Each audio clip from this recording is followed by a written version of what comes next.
Hi, welcome back. My name is Minister Keys, and I come to you under Focus, Faithfully Obeying Christ Until Sanctified. I am normally reading my memoirs, but today I wanted to try something different. When you're out there and people respond to you and people have all kinds of suggestions. So I'm going to take a suggestion under consideration. Let me pray. Precious Father, I thank you for yet another day. I thank you for life, health, and strength. I thank you for all that you do. You are such an awesome God. Thank you, thank you, thank you. I thought today that I would try something different, that I would just take this portion of reading that is next, and I'll just tell it to you without the paper. So at this point, Jasper and I have been talking back and forth, and we had come to a conclusion that maybe we needed to get together in person again, because some time had went by and we're talking every night, talking for hours every night. We're texting one another back and forth all day, and we decide that we need to get together, and we're gonna talk about our baggage. We're gonna talk about things that we think that the other person needs to know about us. So I am flying into Florida, and we are talking about it for like 2 or 3 weeks. Now, I had mentioned before that he called me Khaleesi from the Game of Thrones, and he calls himself, he covers the queen, right? He used to have this little pen that he bought that said he was the covering of the queen. So this went back and forth. And then one night while we were talking, he says, "Oh, I'm working on this outfit. I can't wait for you to see me at the airport." And I'm like, okay. But I was, a little concerned. And then the next night, he was like, "I ordered some stuff. It should be here in the next couple of days. I can't wait for you to see my outfit. I'm working on it. When you come to the airport, you are going to be so surprised." And so maybe the third or fourth night, he says, "The feathers are great. They're better than I thought they were going to be when they arrived. So I can't wait till you see this outfit." And honestly, every time he talked about it, all I was thinking is, am I even going to want to claim him at the airport if he's working on some outfit that God knows what it's going to look like? And it really started to concern me. I mean, really concern me. And literally every day he had something else to add to this outfit. And I'm sitting one day and I'm really becoming anxious about it. It's really bothering me. And I get an idea. And I think, two could play this game. So I was like, he calls me Khaleesi. I'm going to see what I can do to emulate her.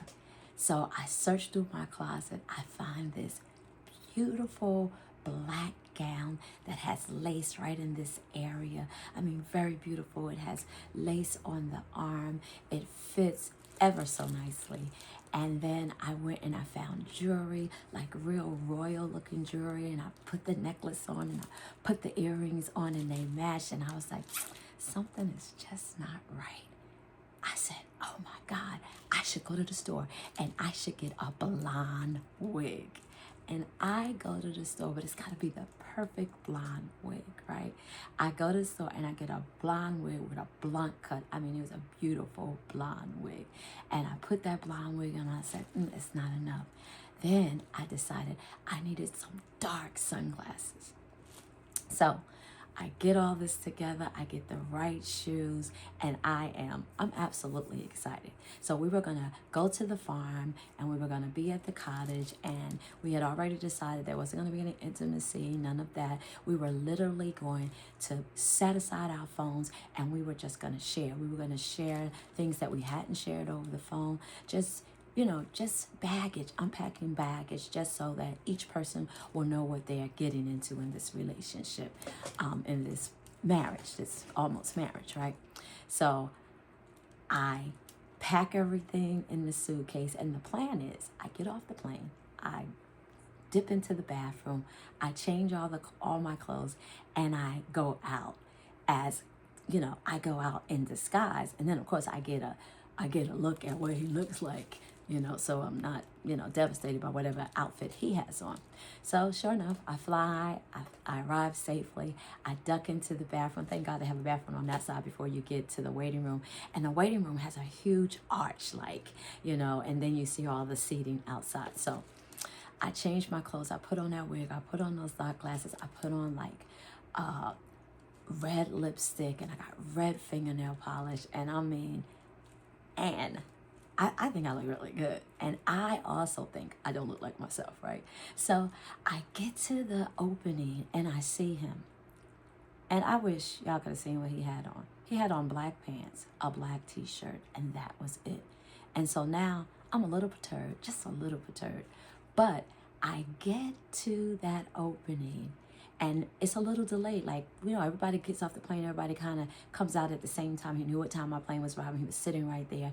And I see him and he's looking at his phone and he looks up and he looks me right in my face. And at that moment, I realize he has no clue who I am, right? So I stay there for a minute and then I start walking off to the left. And I walk like I'm going somewhere else. But mind you, I see him take me in, right? I am not his girlfriend, his fiance, his almost wife. But I see him take me in and I was like, right? And so I walk one way and then I double back and they have seats back to back. And so I sit on the other side of the seats. So he's facing one way. And then I get a thought. I was like, suppose he calls you and your phone rings because I haven't turned my phone off and I can't get to the phone. So I sit there for a while and then I touch him on his arm. And the look that he gave me, mind you, I'm thinking I am who I am. I'm really forgetting that I'm in disguise because now I'm thinking you better let him know who you are before your phone rings. And so that's what I touch his arm and he looks at me. And then the way he looks at me, I realize he really doesn't know it's me. So he's like looking at me like, woman, get your hands off me, And then I smile and I laugh and he goes, Vendetta? And I go, yes. And he jumps up and I walk around and he just opens his arms and we are holding one another, cracking up. And he sits me away from him so that he can see me. He said, Khaleesi? And I was like, absolutely. He was done. He could not stop looking. He could not stop laughing. All of a sudden, he pushes me away and he was like, I got to take some pictures. And he starts taking pictures of me and we're walking off. And he was like, girl, I will never, ever forget this. This is the best. He said, what on earth made you do this? This is crazy. He was like, I gotta tell my friends, this is crazy. I was like, you were torturing me every single night. You were telling me what you were going to wear and I was believing you. So I had no idea what I was going to show up and run into. So I was like, who could play this game? So we get to the car and on the seat is one single, it was plastic, but it was a sunflower. And I don't know, it kind of hit me hard because casually, just in all the conversation that we had, we're talking to 1, 2 o'clock in the morning every single day, from 10 to 1, 10 to 2, 10 to 12 o'clock, whatever it is. And he remembered me saying that sunflowers give me joy. And I pick up the sunflower and I sit in the car and now I get his side of the story. He was like, I saw you. He said, I looked at you and I was like, ooh, I better stop looking at this woman.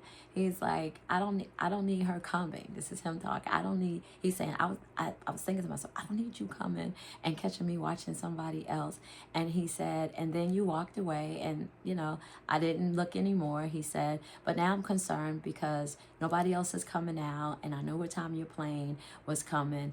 And he said, never saw you walk around and take seat because I was so absorbed in, where is she? Should I call her? I don't know if I should call her.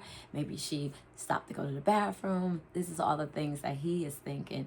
And then he said, I touched him. And he was like, no, this woman is not touching me. Don't she know that my girl is coming? No, she's not touching me. And he said, it was your smile and your voice that I instantly knew who you were. Other than that, he said, I had no idea who you were.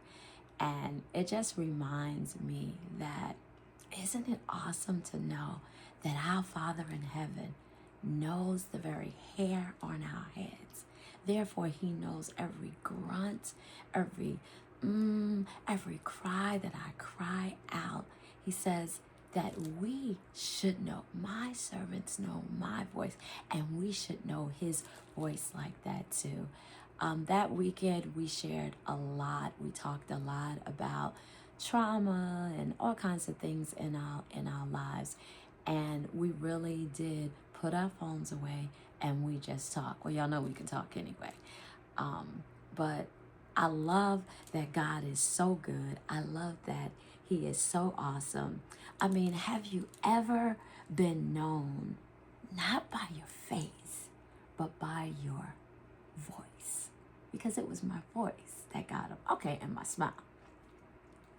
This weekend reminded me that love, joy, and God's presence often show up in the most unexpected, joyful, playful moments. I'm going to pray, and in here, I am so grateful for God and for what he was doing in my life in this season. Most everlasting Father, God, I just thank you. I thank you for being a God who knows us, not just by our faces, but by our voices, our hearts, our stories. Thank you for reminding us that love can be joyful, playful, and full of grace. Lord, for every person watching who longs to be seen, to be known, or recognized, meet them right now. Heal the places where they felt overlooked, misunderstood, or afraid to be fully themselves. Teach us to recognize your voice above all others and to trust that you are near, even in ordinary moments. If this story stirred something in their heart, I ask that you draw them closer to you. Restore joy where it's been lost. Strengthen faith where it's been tested. And remind them that you delight in them. We invite you into our relationships, our laughter, our healing, and our future. And precious Father, if there's someone who doesn't know you in the pardon of their sins, I pray, oh God, that you might prick their hearts, that they might come to know you. Thank you, thank you, thank you for who you are and who you are allowing us to be in you. It's in Jesus' precious name I do pray. Amen. I dare you to trust God. To God be the glory.